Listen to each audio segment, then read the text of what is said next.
Vous croyez que j'allais choisir autre chose que ce genre de gourmandise là?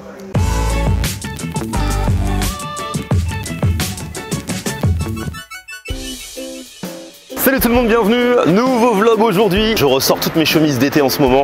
Et pour cause, surtout que là aujourd'hui ça va être vraiment un bon plan d'été. Si vous restez à Paris cet été ou si vous venez à Paris cet été, je crois qu'il y aura pas mal de monde. Si le temps est de la partie, il y a quand même plein de bons plans qui se mettent en place peu à peu. Et depuis quelques semaines, au pied de la bibliothèque François Mitterrand, à côté de mon ancien quartier de radio, là je vloguais beaucoup dans ce quartier à l'époque, quand j'ai commencé mes vidéos en 2016, et ben, il y a un espace qui s'appelle Plateforme qui vient d'être créé. Et bien sûr, on peut y manger, et aux commandes de la cuisine, c'est le chef Alexandre Marchand, que vous aviez peut-être vu notamment à l'époque dans Top Chef. Et du coup, je vais le retrouver dès maintenant. Bonjour. Ça va et toi? Ça tourne déjà? Ah, ça tourne déjà, bah ouais. Si je te fais redire bonjour deux fois, ça sera pas naturel. Je serais venu la semaine dernière. Ça aurait pas été le même délire, mais là, c'est exactement ça qu'on veut. Là, ça y est, on a enfin du beau temps. Après 3 semaines de rodage sous la pluie. Ah ouais, c'est vrai. Ah ouais, parce que vous avez ouvert le 29 mai, c'était, si vous êtes sur Paris, c'était 3 semaines pas idylliques. Nickel, les aléas du direct. Non, ouais, on a eu 3 semaines de flotte un peu compliquées, ce qui nous a permis de nous roder, mais là enfin le soleil est là et les clients sont au rendez-vous. Tu m'étonnes. Mais là il fait vraiment bon là, regarde là, t'as l'eau, on serait dans le sud, ce serait le même délire. Exactement, bah, il manque juste la scène dans laquelle on puisse se baigner. Oui, on peut toujours pas. Bah je sais pas, c'était reporté, il paraît ça va pas. Moi je m'engage à finir à la scène avant la fin de la saison. Attention, Chirac avait dit ça, il a jamais fait. C'est vrai. Hidalgo elle a dit, elle a pas encore fait. Macron non plus, moi j'irai pour E3. Le premier ce sera lui. Alors, le délire ici c'est déjà super cadre, terrasse, la scène. Ouais. Toi t'as fait la carte, ouais. T'es aux commandes. Exactement, je vous présente Max qui est mon chef de cuisine. Bonjour Max, salut. Donc voilà, oui, enfin moi je signe la carte et je suis quand même là très souvent. Ouais. C'est pas juste la preuve. La preuve. Donc voilà. Et ce que je te propose, on va cuisiner. Vu qu'il fait chaud, on va cuisiner une entrée froide. On va dresser un cru d'eau de maigre de ligne. Et petit secret chez vous à la maison. Hop, regardez, les filets de poisson, on les lève et on les fait sécher.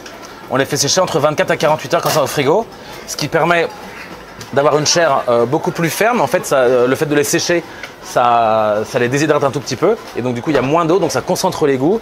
Et on a un poisson qui est bien plus ferme. Voilà, petit secret. Ah bah, très bien. Ah, parce que du coup, on peut faire chez soi dans son frigo, quoi. Il faut un grand frigo. Il y a de plus en plus de gens qui ont des grands frigos américains. Mais surtout, pour faire sécher, il faut vraiment les pendre et pas les mettre à plat. Voilà, c'est le petit secret. On n'est pas bien là, franchement? Bah regarde, on est au bord de l'eau, sur les quais de Seine, devant le restaurant qui s'apprête à se remplir pour le service du midi. Et donc on va se faire une recette hyper fraîche. Je trouve que vraiment c'est une des recettes phares des entrées que j'ai conçues pour Plateforme. Donc un cru d'eau de poisson, comme je disais, donc là c'est du maigre. Donc le maigre c'est un grand poisson blanc. La chair ressemble assez à la chair du bar ou de la dorade par exemple. Donc voilà, comme je t'ai montré, c'est un poisson qu'on a fait sécher pendant 24 à 48 heures en frigo. Ouais. Et ensuite qu'on a coupé comme ça finement, un peu comme des sashimi. Et qu'on va assaisonner. Là déjà il faut disposer tout simplement le poisson cru en quinconce, comme ça dans l'assiette. D'accord. Ça pour le coup c'est vraiment une recette qui est hyper facile à refaire à la maison. Je dirais que la seule difficulté dans cette recette c'est la sauce et encore c'est vraiment pas compliqué. Mais c'est ton petit secret quand même. Ah bah non, alors, il y a rien de secret. Ah ouais. Non, il y a rien de secret. Moi je trouve que quand on commence à faire des secrets en cuisine, du coup la transmission se perd et c'est comme ça que le savoir se perd. Magnifique. Ensuite, on va l'assaisonner. Pour l'assaisonner, ça va être très très simple. On a ici des petits piments oiseaux. Ah, piment oiseau. Donc piment oiseau cru. Moi je garde les graines parce que ça donne un vrai kick. Tu veux que ça pique? Je veux que ça pique, mais la sauce est hyper douce et du coup c'est le contraste entre les deux qui va créer l'équilibre. Là on a de l'estragon frais, de la coriandre fraîche. Ici c'est des feuilles de tagette. Je sais pas si tu connais la tagette. Ouais, la tagette. Moi c'est une feuille, c'est une herbe aromatique que j'adore, qui a vraiment un goût de fruit de la passion. D'accord. Et ici on a du kumquat frais qu'on a coupé en lamelles. Ouais. On va assaisonner tout ça avec une huile de cosse de petits pois. Voilà, ici on a une entrée d'une soupe froide de petits pois. Okay. Et les cosses, évidemment, on les garde et on en fait une huile. Donc on mixe les cosses de petits pois avec de l'huile, on fait chauffer, on mixe et ensuite on passe. Et le secret de cette recette, c'est cette sauce. Alors c'est pas un secret, c'est vraiment ce qui va faire. Moi j'ai du mal à concevoir un plat sans sauce. Je trouve que c'est vraiment ce qui fait un plat. Bah, c'est ce que disent les chefs, hein. Il y en a qui disent que c'est 70% de la réussite du plat. Bah, ouais, peut-être, ouais. Moi je dirais 50% quand même. Ouais. Donc voilà, et donc cette sauce en fait, c'est un lait de coco. Un lait de coco qu'on a fait réduire. pour concentrer le goût. Donc réduction de lait de coco et dans laquelle on a ajouté du ponzu. Donc le ponzu, c'est une sauce soja légèrement agrumée. Voilà, une sauce japonaise. On y a mis également du vinaigre de riz, du jus de citron vert, du sel, du poivre, un peu de piment d'Espelette. Ok. Et voilà. On vient kumquat. disposer le kumquat, le piment, la coriandre. Voilà. Et l'herbe, je trouve qu'il fait vraiment toute la différence dans cette assiette, c'est la tagette feuille. Là, juste le fait de l'avoir déplacée sous mes yeux là, et sous mon nez, il y a l'odeur de la tagette et du fruit de la passion qui remonte, et c'est vrai que ça fait voyager tout de suite. Et je trouque ce qui est très intéressant avec la tagette, c'est comme par exemple la fleuve odorante et la fève tonka. La fève tonka, c'est un ingrédient qui vient du bout du monde, et pourtant c'est un ingrédient qui a le même ADN, la même structure ADN, enfin pas ADN parce que c'est pas humain, mais qui a la même structure moléculaire que la fleuve odorante. Et donc du coup, la fleuve odorante et la tonka a le même goût. Et on arrive du coup à avoir, avec des ingrédients qu'on a chez nous, le goût de la fève tonka. Moi je suis pas pour travailler les fruits exotiques, parce que du coup c'est des fruits qui viennent du bout du monde. Ouais. Là les kumquats par exemple, c'est des kumquats français, le piment c'est du piment français. Et ça permet quand même d'avoir des notes de fruits de la passion et de fruits exotiques avec une herbe qui pousse chez nous. Là on a une fleur de sel, de l'huile de raie, un tour de moulin à poivre, l'huile de cosse de petit pois. Quel honneur, quel honneur. Donc tu m'as dit où je veux. Hein. Ouais, ouais.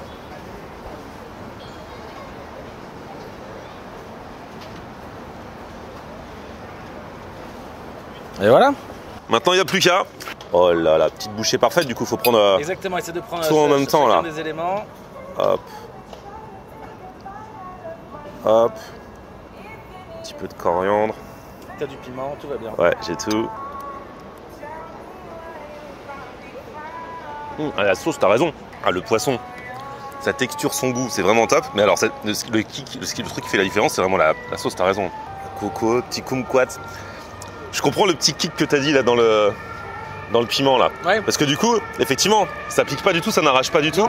Parce que t'as tout. Il y a une contrebalance. On sent. Ouais, exactement. On sent le truc. Ça, c'est génial. Ça, t'as raison. Hein. C'est typiquement le truc d'été, au bord de l'eau. Si vous passez sur Paname, c'est là que ça se passe. Hein. Et moi, tu sais, j'ai confiance en les chefs qui mangent ce qu'ils font. Quand j'arrive et que je vois que le chef il mange autre chose, même si je sais que vous pouvez pas manger tous les jours les trucs de votre carte, mais le contraire sera inquiétant. Ouais, grave. Là, ça va être le repas du personnel, là. Le perso a déjà été mangé. Et du coup, vous leur faites des bons trucs à manger?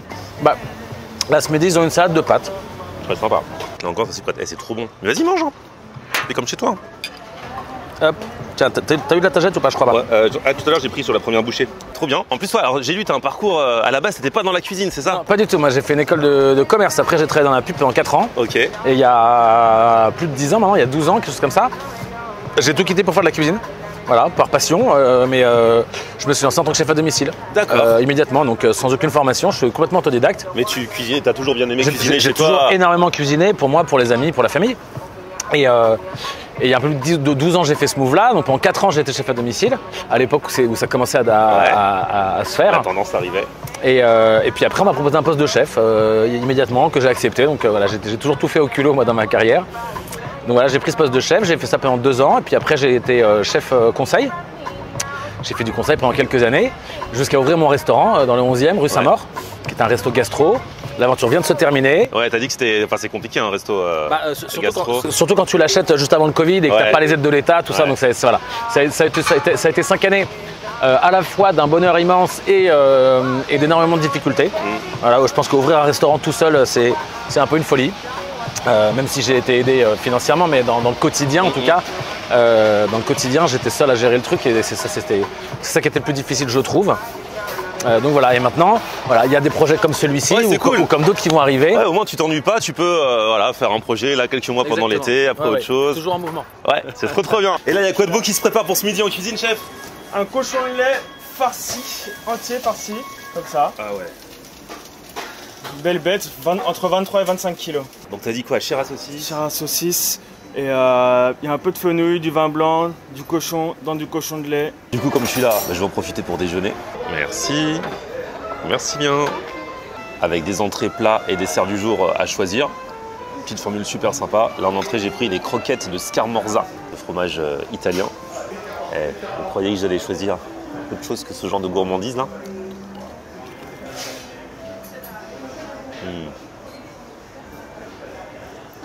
Comme ça, j'aurais pris l'entrée light avec le chef il y a un instant.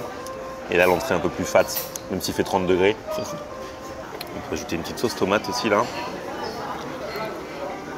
Ah voilà ce fameux cochon de lait farci. J'ai trop hâte de goûter ça, c'est trop macabre. Regardez-moi ça.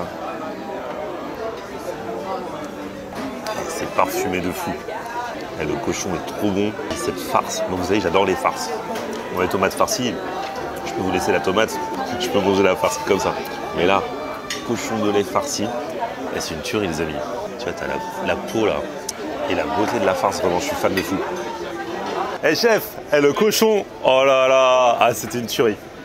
T'as pas eu de peau, je crois. La peau croustillante du cochon, oh là là, le petit rab. Ah, c'est vrai que ça c'est magnifique. Hein. C'est bien, hein, Ah ouais, bien, hein. trop bon. Ah, le combo et la farce, ça a été trop bonne aussi. Hein. Ouais, magnifique. Eh ben merci beaucoup en tout cas. Hein. Et voilà le travail. L'été sera chaud, dans les t-shirts, dans les maillots. Ah oui, je vous ai pas montré le dessert aussi, une petite brioche perdue là, franchement, un grand classique, mais elle était très très bonne.